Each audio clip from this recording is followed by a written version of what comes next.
Hey guys, Drifter here. Welcome to World War II In Depth. In today's episode, we're going to be reviewing the two new revolvers in the game, the Enfield No. 2 and the Reichsrevolver. Both of these are completely opposite of each other, but they came out the same day in the revolver, so I thought we'd do them together. The stats you're going to see are all from hand testing and not from the PC code, because the PC code is unavailable, and we're going to be starting off with the Reichsrevolver first. Its damage is fairly low for a revolver. It'll yield a 3 to 4 shot kill, similar to the P08 and to the 9mm sap, just kind of depending on how far away you are, and headshots don't seem to matter unless you're running high caliber, so it's not to your benefit to go for them. However, the 3-shot kill range is super long at about 30 meters, which is pretty similar to the P08, and I thought it's best that I show you this instead of just calling out numbers. It won't quite shoot all the way across the B-bomb site. On USS Texas, you'll see that during the first test, I can't get a 3-shot kill, but if I move up just a little bit, and of note, my test dummy over there, Dan from McDonald's, has his back against the wall.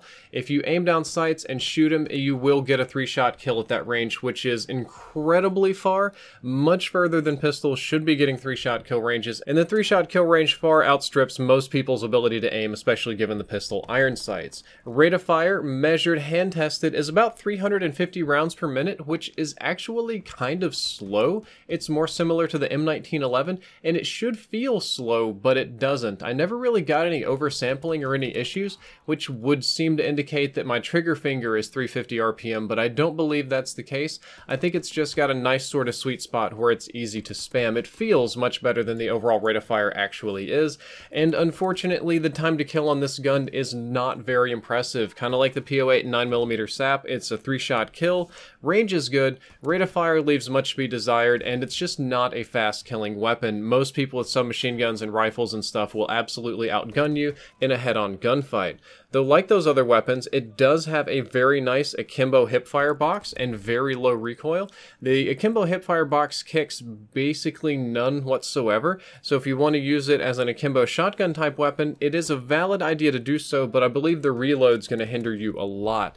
I think it's much better used as a single pistol because recoil is almost non-existent. This gun is like a laser, and I want to wager that it's more accurate than either the P08 or the 9mm sap. It just has such low recoil. I've been able to shoot people across Gustav Cannon very, very effectively with it, and it's just not even remotely hard to use. It has this good old kind of like MW3 MP412 or like revolver feel, where once you get that first shot on target, you can spam the other ones really fast, and it's very unlikely for you to miss.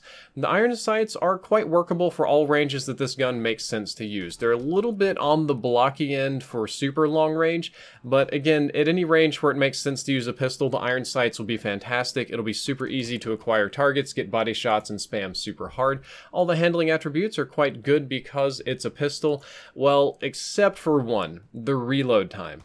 The full reload time for this weapon is 2.7 seconds because you have to load in one bullet at a time. When I first saw this in the game, the way it handled and reloaded reminded me of an American Civil War revolver, and then I got on Wikipedia and looked up and saw that this weapon was originally manufactured in 1879, which would make sense because that's about the similar time, and that's kind of how revolvers worked and reloaded at the time. This is a super slow reload, and of note, when you reload, you put your first bullet in really quickly and it doesn't seem to match the animation. Then there's a huge, like 1-second delay almost before the second bullet gets loaded, and then the other ones load fairly quickly, but they don't match up very well on the animation. And if you do a full reload, it takes a very long time, lots of downtime, and you pretty much need to be running shifty so that you can just swap weapons and reload to make the reloading manageable. Also, so that you have enough ammo to keep killing people. Most of the time, you're not going to be running a pistol only class, so shifty may not be your best choice. So if you're relying on the Reichsrevolver as a true secondary backup weapon, treat it like the P08 with a terrible reload. If you're doing a pistol only class, you're pretty much 100% going to need shifty, or you'll spend half your game reloading. As for my thoughts on this weapon and recommendations, the Reichsrevolver is kind of like an alternative P08 and probably not worth the credits. When it comes to attachments that are useful, I'm going to recommend either steady aim or perhaps high caliber so that you can get faster kills with headshots, but I just feel that this gun isn't significantly better than the P08 or 9mm sap in any ways that matter, especially considering the reload. It's a very difficult gun to use, and I'm going to say it's not worth the extreme amount of credits that you have to spend to unlock rocket. Though I did have a lot of fun with it here on Gustav Cannon. If you've noticed, I've been fighting an entire team of snipers, and it was so satisfying to go on this last kill streak and drop paratroopers on them and end up winning the game, because that's, with a long-range pistol with high accuracy, something that you can actually do, and there are people that like that style of play. But let's talk about the real big boy today, the good pistol that was added, the Enfield No. 2. The damage on this one is very high. It's a 2 to 3 shot kill weapon, and it has a very impressive 2-shot kill range, which we'll talk about in just a minute. Headshots don't seem to matter at all, both in terms of damage multipliers and simply because, like the SVT and M1 Garand, it's already a 2-shot kill weapon and you don't get 1-shot kill headshots, so that doesn't seem to make a difference if you're hitting people in the head. I mean, there's no point, and you would just spam the body super fast. And the 2-shot kill range is really far for this type of weapon, and surprisingly, it's improved by advanced rifling, which is not true of all weapons. So this is the 2-shot kill range of the base Enfield No. 2, which I think is quite good and probably better than the M1911. Got a very impressive range. I'm going to look to the right now so you guys get an idea of where I am on the boat, so that when we swap over to advanced rifling, you can see that I'm further away, and you can see that I get a much further away 2-shot kill.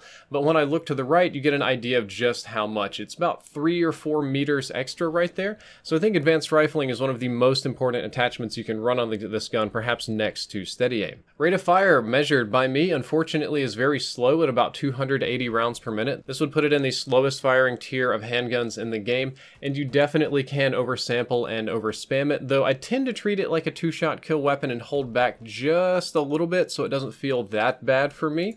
Despite the rate of fire, time to kill is very fast if you can get the 2-shot kills. If you just double tap people, you're going to drop them very quickly, especially if you do something like run akimbo and just pull the trigger and insta-kill them, or if they're already damaged and they just die on the first shot. If you start missing shots, and especially if you're aiming down sights and trying to like really take your time and treat it like a DMR and you start missing shots, you are going to be in a world of hurt when it comes to time to kill. The recoil is moderate/high, but I find it to be a bit bothersome when I aim down sights. While the iron sights aren't terrible, the gun barrel does tend to kick up quite a lot, and the bulk of the gun may block your target, and I just find that this gun overall is much better when running hip fire. I had a really hard time aiming down sights. I would lose track of targets, I would try to be too precise, but if I just ran it with hip fire, especially with steady aim or with akimbo or something like that, just get up close to people and spam it, that is definitely the way to go. The akimbo Enfield No. 2 is probably the best shotgun in the game, and probably one of the overall best weapons in the game. You have to run the duelist basic training in order to run akimbo, and most people are going to use this as an actual secondary and not a primary, so they're going to want to have a different basic training.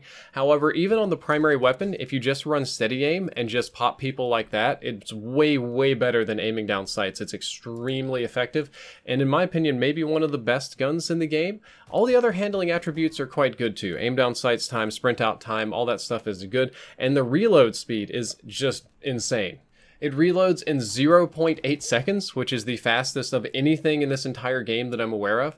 When you run Hustle, that's about half a second, and this is insanely fast. Again, there's no other gun I can think of that reloads remotely as fast.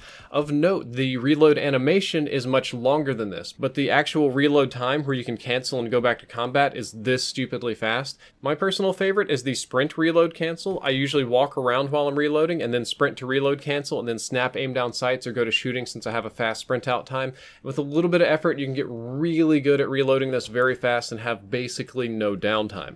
My overall rating on the Enfield No. 2 is that it is a 2-shotting machine with great range and great hip fire. The hip fire seems better than most of the other pistols, and I'm going to say maybe best pistol in the game. We've had a huge renaissance with pistols when it comes to World War II, especially with the new attachments and the new pistol, the 9mm SAP. And previously, I thought the new pistol was the best one, but this one just kind of topped it. It has a 2-shot kill range that is debatably longer than the M1911, much better handling properties, faster reload, better hip fire, and pretty much everything that you could want in an actual sidearm. It's really fun to pull this out as a sidearm and just pop somebody that's weak. I've killed a lot of people that have just taken fall damage, 1 bullet from anything else. I shoot them once or twice and finish them with this one. And even when I completely run out of ammo on my primary weapon, because this is an easy to use 2-shot kill machine, I'm very comfortable just breaking it out and spamming it in people's faces to get the kill and finish up that little streak. I think it's a great pistol, and I 100% think it's worth the credits to unlock. Guys, that's all for this episode of In Depth. I hope that you enjoyed it. I hope you learned something useful. If you did, don't forget to like, favorite, and subscribe. Drifter out. If you want all the weapon stats for World War II in your pocket to go, then look no further than the Ultimate Utility app by Brass Monkey. It's available on iOS and Android, there are links in the description, or you can just search for it in the App Store.